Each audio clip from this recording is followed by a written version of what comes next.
Hey tubers, Bart coming at you. Happy Thursday afternoon. It's going to be a 4-day weekend for me. Weekend starts a little bit early because I just got back from the dentist. You had seen chipped my tooth last night. They don't fix it for another week, but got it checked out and all those good things. So I'm not going back to work for that.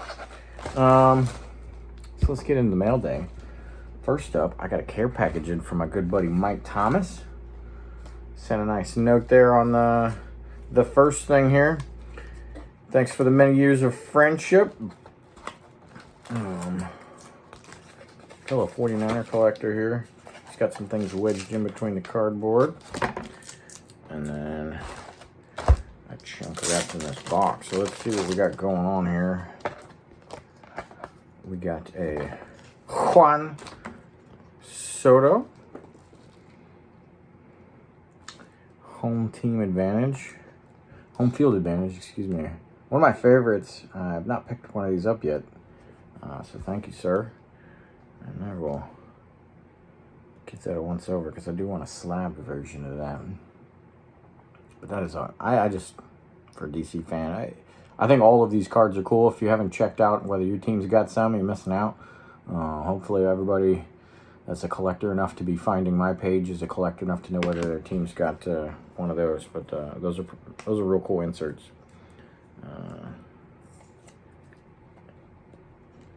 And then got a Rice Mosaic in there too with some shine.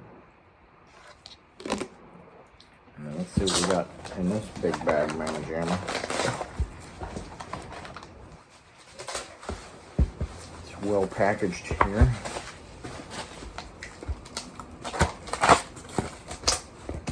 Alright, sweet. Alright, just making sure there wasn't nothing stuck in there. It's a hobby box? Good lord, dude. A Topps Hobby Box 2024. Shout out. I haven't opened any of this product this year. And awesome timing because I'm PSA submission for the bulk. I only do the bulk. I'm a cheap bastard. The more you save, the more you can buy. Right? That's sound logic. But putting together the pile for the subs and might find a couple of all-star trophies or something in here. All-star or an autograph or a relic in every box. So I'm excited about that. My man Juan Soto right there on the front. Still rooting for him as a Yankee. I root for all my prior Nats that endeared themselves to the fan base. Don't have to do that for the Phillies anymore because they lost last night. So Bryce Harper, Schwarber, and Trey Turner are out of the mix. So it's pretty much Soto and the Yankees as far as prior Nats. So Mike, shout out, brother. That's pretty cool. Well done. And now for some pickups and some slabs. This one's football heavy, boys. But I do got one baseball, and it'll appeal to all the baseball collectors out there, I'm sure. Yeah, I've been wanting a couple of food issues. I want my baseball collection, because football is not really well-rounded like that, the baseball collection to be representative, obviously, of the star players and everything, but of the hobby itself and some of those issues. You know, even years where I'm like, I wasn't really looking for a person and their card in that year. If that set or that year is so significant, it's like, well, I'm trying to find a reason to pick up a card from that set just because. And so then I'll find a star player that does appeal a little bit more than it did initially. And food issues are one of those things. So 58 hires root beer Hank Aaron. If they come in multiple variations, like with tabs and things like that, I want the smaller version. And especially if it fits to a normal slab, that's definitely what I'm looking for. So I guess maybe there's some purists out there that say you should try to get the whole thing, but I've got a lot of extra large slabs hard to display. Can't do much with them. They just sit in Rubbermaid bins and things like that. So great looking card. Great centered, great coloring. As you can see, it does have some root beer damage. I don't know. On the one side, but doesn't come across the majority of his picture there. Doesn't affect his face. And, you know, to me, that kind of just is the par for the course for food and beverage issue cards. Whether or not this damage is associated with it coming, you know, from hires and stuff like that, I don't know. But I still dig it. I still like it. And a good collector's grade of PSA 2. So pretty happy with that. And then I guess the rest is football here. So got the Myles Garrett Prism Rookie 10. I got subbed this twice. Got 9s both times. Which is, you know, I'm pretty good at eyeballing that year and getting 10s. But they just wouldn't give me no love on the Myles Garrett.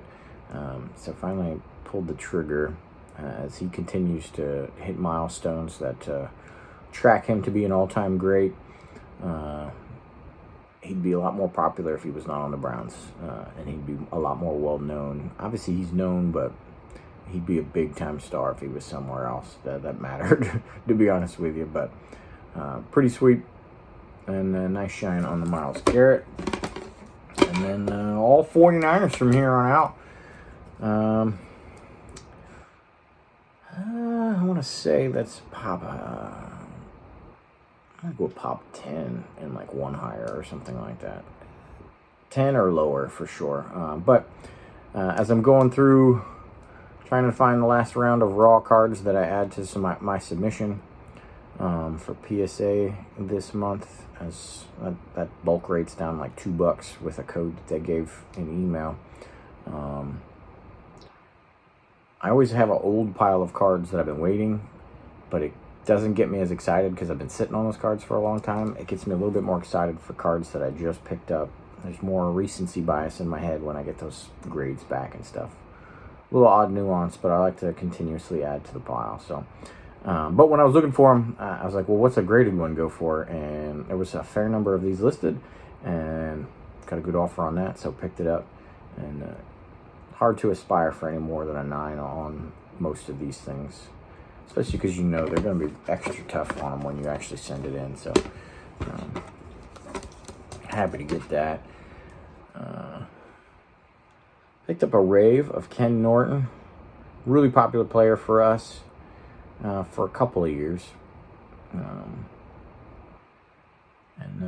So love that issue. Those are out of 150.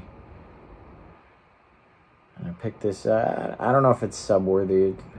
It's got a slim chance at a 9, but realistically it's an 8 with some edges and stuff. But I found this, and that's what had me looking for that.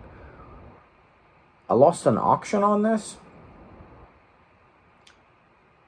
And then, and the auction went a couple dollars, not much, a couple dollars higher than what I was looking for. And then I found a raw one for cheaper than the auction, or not the raw one, another one for a buy it now for cheaper than the auction went. Not by a lot, but a couple bucks, which, cool. And so I went and bought the buy it now. Love that one. 97, my favorite year of inserts across the board. And this is just another example. So Skybox Impact Rave at a 150. I'm going to go with like Pop 6, one higher on that. Me and Scotty Tradition been talking a lot about these. And he sent me the link to this. I hadn't caught it or seen it. I don't look for a ton of Garrison Hearsts, but I do have a fair number of nice ones. And but 98 Bowman's Best Atomic is the most beautiful set of atomics in my mind. That Jerry Rice was what we got talking about, and that card had been selling a couple times. Last couple have gone for 14, 15, 1600 bucks ish, and then he sent me this. I was like, all right, I'll throw a bid and see what happens. And I ended up winning it for like 40 bucks out of 100. The Garrison Hearst, who was a very big fan favorite and star for us for a couple of years as well. this is really about the set. I did definitely want a 98 Atomic Bowman's Best in the collection somehow, some way. And so to still get a star is pretty cool. Wish he was more squared up towards the pictures so you could see numbers and stuff like that, but pretty cool nonetheless, and in great condition, which is really cool. So really happy about that. I think I can pull the 9 on that without much issue. And then one pretty solid card, vintage upgrade from a 6 that I bought as a placeholder just because it took me years to, well, hell, I just never found a high enough grade one to really get the big bucks out of me. And I thought this one was actually binned at a decent price. Not cheap, but my Yelverton Abraham collection is pretty good. And here's the 52 Bowman Small PSA 8.